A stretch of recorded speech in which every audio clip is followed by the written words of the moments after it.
और केंद्रीय मंत्री बाबुल सुप्रियो इस वक्त हमारे साथ जुड़ चुके हैं फोन लाइन पर। बाबुल सुप्रियो जी, आपको क्या जानकारी मिल रही है इस हादसे के बाबत? कितने लोगों की मौत या हादसा कैसे हुआ सर? आपके पास कोई इन्फॉर्मेशन?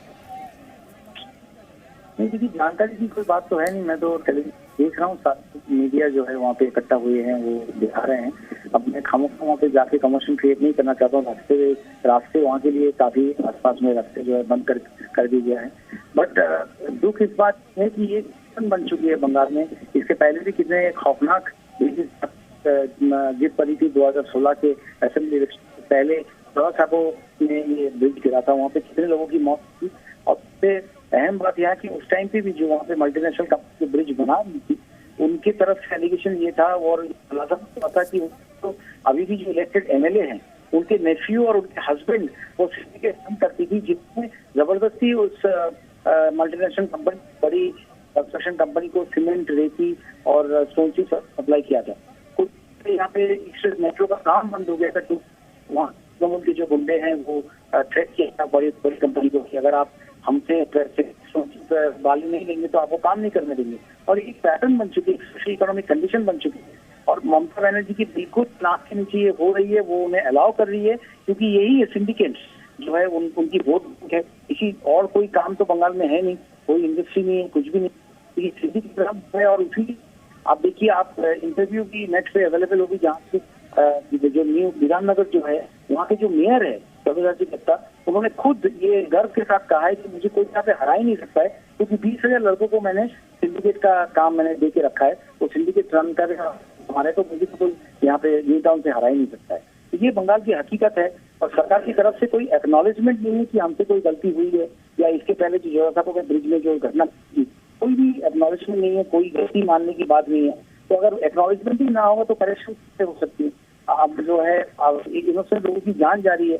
और ये सिर्फ आपको पुरानी ब्रिज या बारिश के कारण ये बात नहीं है। इस इलाके को बहुत दिनों से सरकार को गया था कि डेंजरस पोजीशन में है, इसको आप करिए, लेकिन किसी ने कुछ किया ही नहीं है।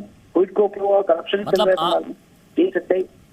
मतलब आप ये कह रहे हैं कि इसको लेकर वार्निंग्स दी गई थी, इस पुल को लेकर कि ये खतरनाक सिचुएशन में है फ्लाईओवर, और उसके बावजूद कुछ नहीं किया गया, ये आप बता रहे हैं?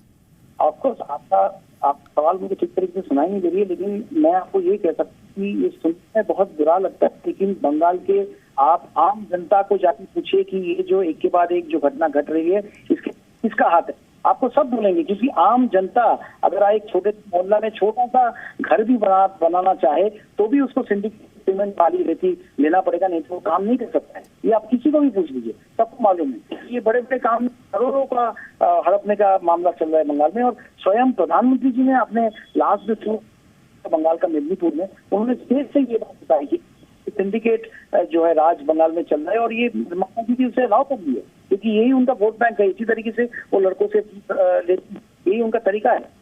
और आप बता रहे हैं कि कई फ्लाईओवर्स को खतरनाक बताए जाने के बावजूद कुछ एक्शन नहीं लिया गया। फ्लाईओवर की खासा हालत देखिए, और इनको कहा जा रहा है मीडिया में कि इनके बारे में उनको कई बार जो है अलर्ट किया गया था, लेकिन उसके बाद भी कुछ काम नहीं हुआ। जबकि बरसात का मौसम चल रहा है इस वक्त, तो अगर किसी वजह से आपको लग रहा है, अगर हम प्रूडेंटली बात करें कि अगर आपको लग रहा है कि ये ब्रिज खतरनाक है या किसी वजह से आसपास हो सकती है और बरसात में उसकी आप जो है रिपेयर नहीं कर सकते, तो आप बंद करके रखिए।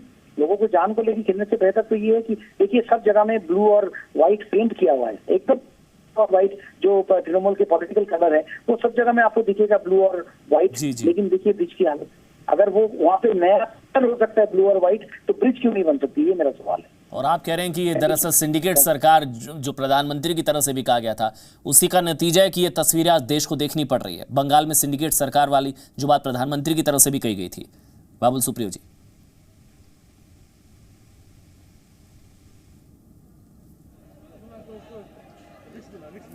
तो केंद्रीय मंत्री बाबुल सुप्रियो हमारे साथ थे, जो बता रहे हैं कि बंगाल में सिंडिकेट सरकार, और ये कुछ लोगों का सिंडिकेट है, कंस्ट्रक्शन से जुड़े लोगों का, तमाम लोगों का, और उस वजह से कार्रवाई नहीं की जाती है उन लोगों के खिलाफ, और उस वजह से ये तस्वीरें देश को देखने को मिलती हैं।